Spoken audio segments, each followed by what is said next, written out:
Magandang araw mga kaibigan. Bigyan natin ng reaksyon, opinion itong post ni Panda Reports. Pahayag ito ni Atty. Guanzon.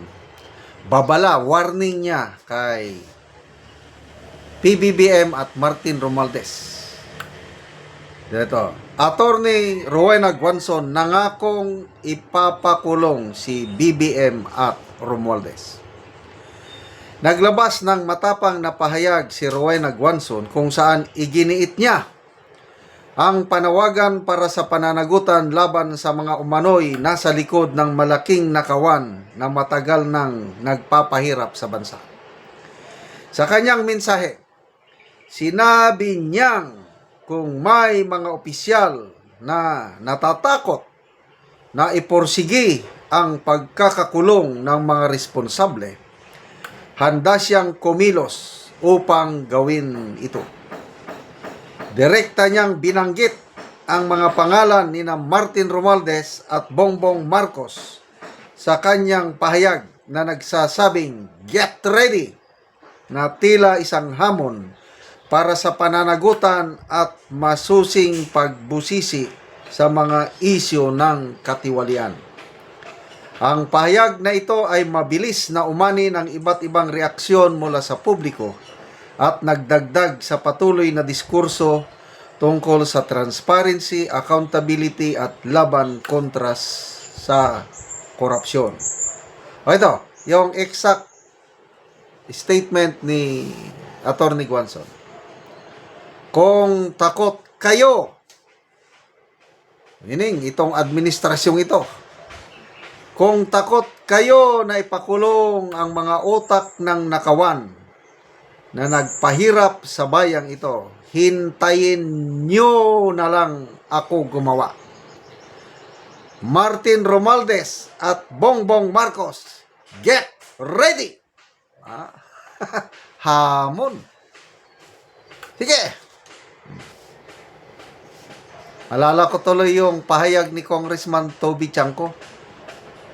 Sabi niya, kung sa administrasyong ito ay makakalusot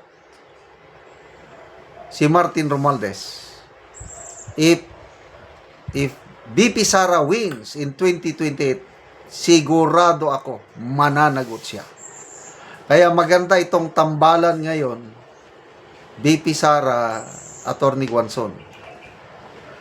Inamin ni BP Sara na may mga lumapit na sa kanya, 4 nang lumapit na nagpresenta na kakandidatong senador under sa kanyang lineup at isa si Atty. Guanzon.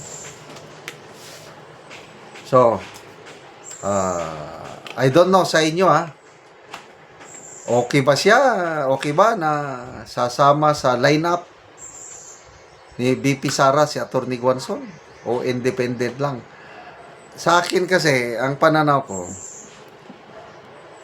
siguradong makakakuha ng boto sa mga DDS si Atty. Guanzon.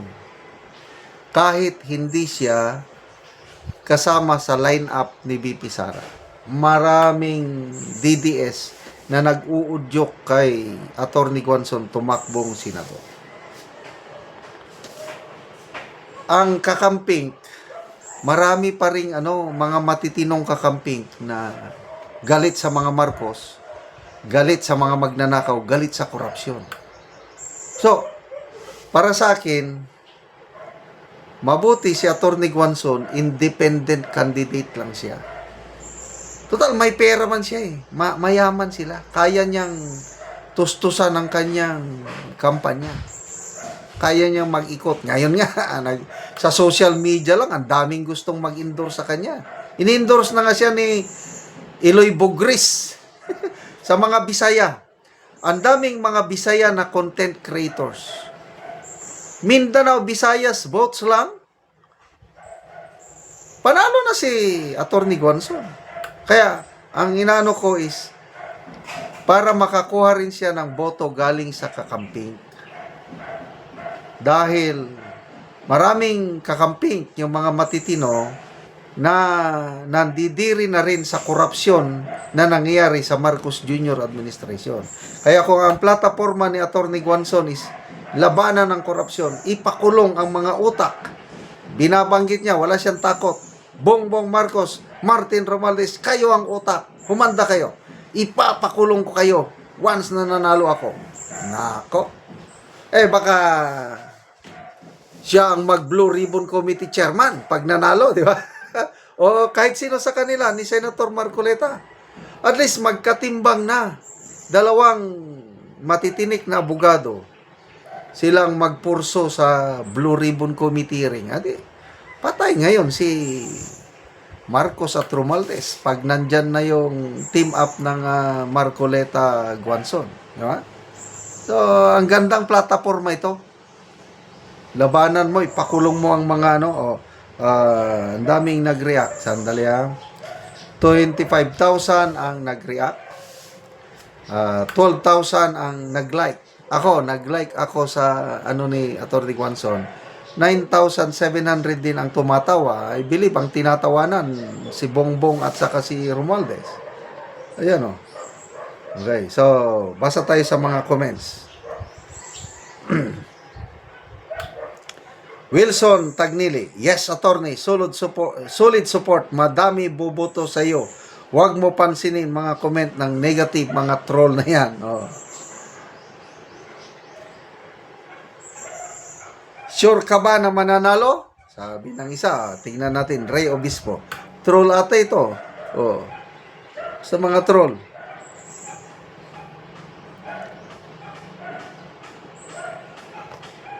Linda Brual, mga troll mo ito, abogado po kayo at alam nyo po na di pwede basta magpakulong ng tao. Maglatag po kayo. Yes! Maglatag ng ebidensya, kaya nga imbestigahan Kung si Senator Marcoleta lang sana ang tuloy-tuloy na nag-Blue Ribbon Committee Chairman, baka sa ngayon may kaso nang naisampa sa mga utak. Kaya lang, marunong din sila na kaya nilang i-change ang leadership ng Senate. Change ng leadership ng Blue Ribbon. Kaya ngayon, ito na. Wala na.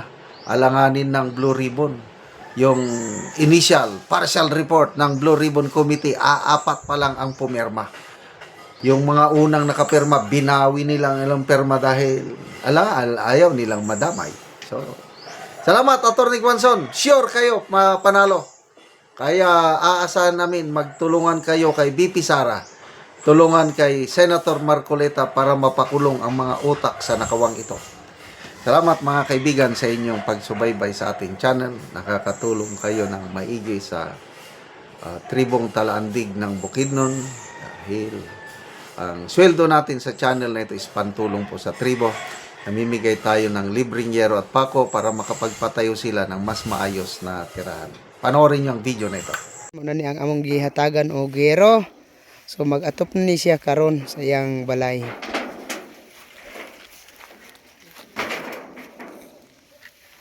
Og karon mo na ni ang iyang pag-aatupan sa natagaan na mo og gero. So mag-atop na ni siya karon. Og muna ni giloagon lang sa iyang balay. So kuang gyud kaayo, gamay gyud kaayo. Og dito sa silong ang loto. Og karon tungod sa kagamay sa ilang balay, muni ang ilang kusina. So mga buslot na gyud ang yero, ipang sumpay-sumpay lang kani ng mga yero. Ilang ani. So gamay gyud kaayo.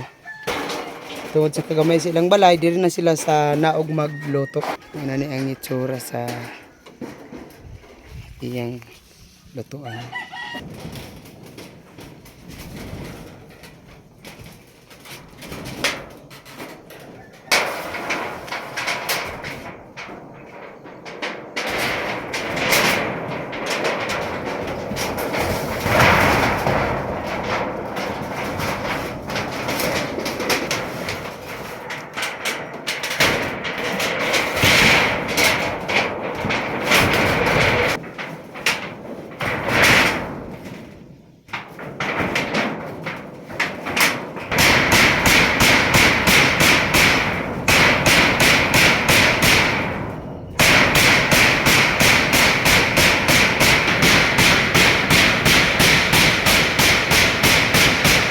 Og karon naman na gyud ang pag-atop ang among gihatag nga yero.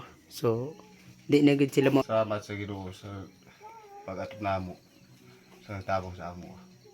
Salamat kaayo. Salamat ka.